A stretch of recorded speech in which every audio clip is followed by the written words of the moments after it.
11th class board result, 12th class board result, सब में students और शेड्यूल्ड हाई सेकेंडरी स्कूल ने बहुत अच्छा परफॉर्म किया।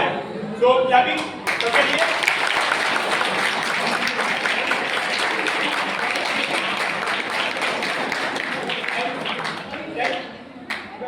वहाँ बैठो, यहाँ पे चेयर वो काफी डिले हुआ, इसकी वजह से जो combined celebration of all the board result we are doing it today, ठीक है। तो 9th और 10th क्लास, जो प्रेजेंट 9th और 10th क्लास है, उसको हमने यहाँ पे इसलिए सैंपल किया है so that we learn from the best, ठीक है। जो जिन्होंने अच्छा परफॉर्म किया है बोर्ड में, क्योंकि अब आपने 9th क्लास में नेक्स्ट ईयर, 10th क्लास में नेक्स्ट ईयर बोर्ड में एग्जाम में बैठेंगे, तो उसके लिए हम बात करेंगे किस तरीके से प्रिपरेशन करनी रहेगी, क्या हमारा माइंडसेट होना चाहिए। ज्यादा टाइम नहीं लेंगे, ठीक है। सबसे पहले whenever we celebrate, जब हम खुश होते हैं तो हमें ये नहीं भूलना चाहिए कि हमारी सक्सेस में सबसे बड़ा हाथ जो होता है वो भगवान का होता है, ठीक है। तो इससे thank you to the Lord, the best way to say thank you to the Lord is chat. जिन्होंने साल के साथ अपनी मेहनत की है, तो congratulations to everyone for 10th class students, 11th class students and 12th class students. 12th वाले भी यहाँ पे हमारे साथ नहीं है, क्योंकि वो चले गए।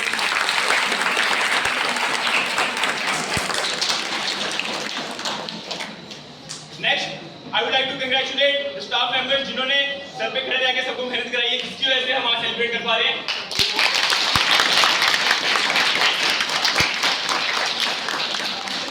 उसके बाद we would like to congratulate parents as well, जिन्होंने जो हर दिन सुबह उठने से लेकर रात सोने तक पीछे पड़े रहते हैं, पढ़ो, खाना खाया कि नहीं खाया, दूध पिया कि नहीं पिया, ये वो फलाना, इतनी सारी चीजें मैं अभी सारे नाम नहीं ले सकता। तो उनके लिए सबसे कंग्रेचुलेशन।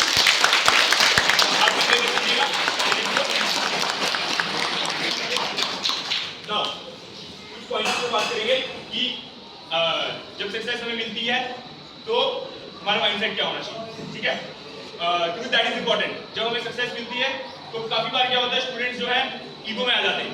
तो हमें ये समझना जरूरी है कि जो सक्सेस है वो सिर्फ हमारी अकेले की मेहनत नहीं होती है, it involves a lot of factors. जैसे हमने सबका कंग्रेचुलेट किया, भगवान का, पेरेंट्स का, टीचर्स का। इसके अलावा भी बहुत सारे न्यूमरस फैक्टर्स हैं जो हमारी सक्सेस में हमारा साथ देते हैं। फॉर एग्जांपल, अगर बोर्ड के एग्जाम है, उन्हीं दिनों में आपकी हेल्थ खराब होगी, कैसे करोगे? तो वो हेल्थ जो है वो आपके हाथ में नहीं है। मतलब of course you can eat well, you can sleep well, you can do well, लेकिन चीजें जो आपके हाथ में नहीं होती, आपको खांसी हो सकती है, जुकाम हो सकती है, डिस्पाइट ऑफ बीइंग रिमेनिंग सारी चीजें आप अच्छे से करते हो, जो आपको पता है कि हम कितने अच्छे से करते हैं, ठीक है।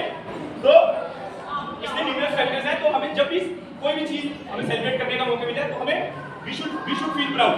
हमारे स्टूडेंट्स ने बहुत अच्छा परफॉर्म किया, बहुत अच्छा रिजल्ट आया, we should feel proud. But there is a thin line between feeling proud and ego, ठीक है। तो फीलिंग प्राइड इज लाइक, या हमारा जो वी शुड, हमारी छाती गर्व से चौड़ी होनी चाहिए, but at the same time we should remember कि this is not only our effort, this is the combined effort of all the people who have touched us, ठीक है। तो दूसरी चीज कि whenever we achieve something we should be proud, but we should also keep our head down and work forward. तो आगे का जो पाथ फॉरवर्ड है वो क्या है? सेम जो 11th वाले हैं वो 12th में पढ़ाई शुरू हो गई है, तो सेम जिस तरीके से हमने पढ़ाई की है उससे और अच्छे से करने की कोशिश करेंगे। जो 10th में भी बोर्ड में फर्स्ट टाइम बैठेंगे, शायद 8th में उन्होंने दिया था, तो जो जिनका 10th का बोर्ड है दे शुड ऑल्सो, आप जो है अपने सीनियर से पूछ सकते हो किस तरीके से तैयारी करनी है, किस तरीके से क्या रहेगा, तो आप डिस्कस करके उस तरीके से आगे बढ़ सकते हैं। मेरे पास बहुत सारी चीजें हैं बात करने के लिए इस पॉइंट पे, but may be I will talk in class individually, but ज़्यादा टाइम ना लेते हुए विल मूव फॉरवर्ड, ठीक है। तो 11th क्लास में से कौन आना चाहता है थोड़े अपने व्यूज के लिए?